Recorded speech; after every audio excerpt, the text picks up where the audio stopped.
bagaimana kita bisa hadir secara utuh pada saat kita di dalam kehidupan sebagai monastik, baik sama nera. Tapi sebetulnya saya ngomong tadi bukan hanya monastik ya, kehidupan umat-umat awam pun juga sebetulnya bisa.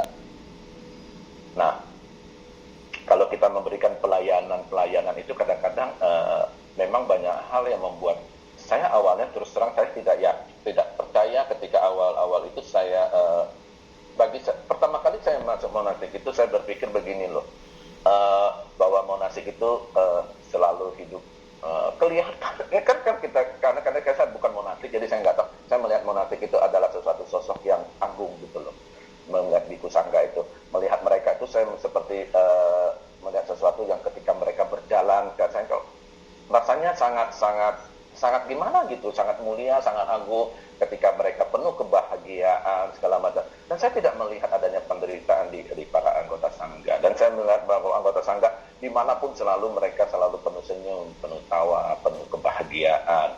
Karena justru itulah yang membuat saya salah satu pencetus juga saya ingin menjadi seorang menjadi seorang biku, karena saya melihat mereka adalah satu komunitas yang berlatih untuk mencapai seperti tadi future oriented ya saya ngomongnya.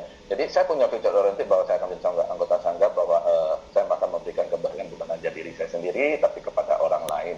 Nah, untuk praktik mindful dalam kehidupan sehari-hari baik dalam pelayanan, memang terkadang ketika saya masuk itu saya sempat kaget bahwa banyak hal justru saya kan dulu memang cukup aktif memberikan pelayanan, tapi ketika pelayanan menjadi seorang anggota sangga itu ternyata memang tidak mudah. Karena ya sama seperti saya ketika menjadi orang awam. Jadi ketika saya menjadi orang awam melihat sosok biku itu benar-benar luar biasa. Nah, tetapi ketika saya menjadi seorang samanera aja, orang melihat saya itu sangat luar biasa. Karena saya udah pakai jubah gitu loh. Padahal saya berpikir begini, saya seperti manusia biasa ya, sama saya seperti Anda tuh sama sebetulnya. Saya juga butuh berlatih, saya juga butuh membuat perbuatan baik supaya tetap mendukung karma-karma baik saya untuk masa depan saya.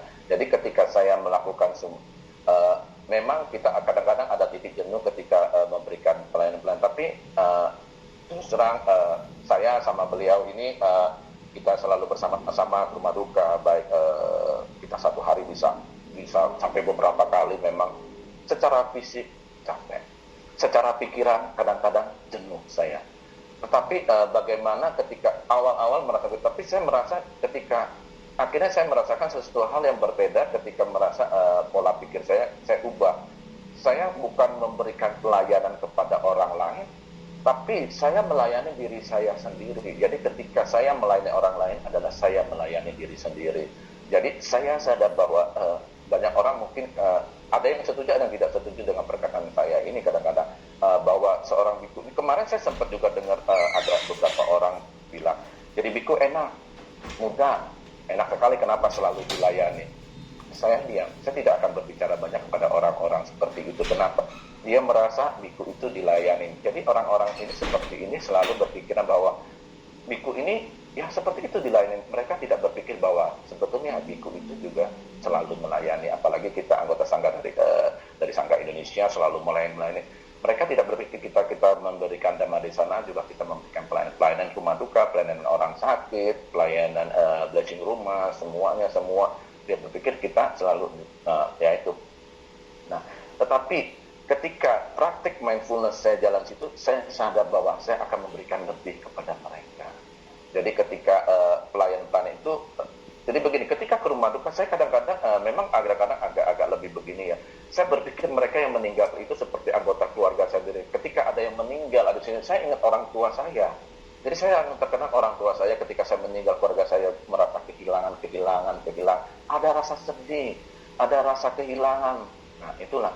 Makanya saya selalu mengarahkan mereka untuk lebih praktik mindful ketika begitu. Dan saya pun ketika untuk itu praktik mindful saya mencoba untuk lebih hadir secara utuh di dalam keluarga itu, memberikan arahan bukan sepertinya mengarahkan mereka, tapi saya lebih cenderung sebetulnya ketika itu bukan mengarahkan mereka, tapi saya mengingat kembali masa-masa saya ketika saya kehilangan orang-orang yang saya cintai, ya orang-orang yang saya sayangi. Jadi apa yang saya lakukan ketika saya kehilangan, saya memberikan sharing kepada mereka, ini loh yang harus kita lakukan. Jadi seperti ini loh, seperti ini. Jadi mudah-mudahan ketika saya memberikan sharing, walaupun ketika saya sharing itu memberikan sharing kepada mereka itu sebetulnya membangkitkan memori lama saya.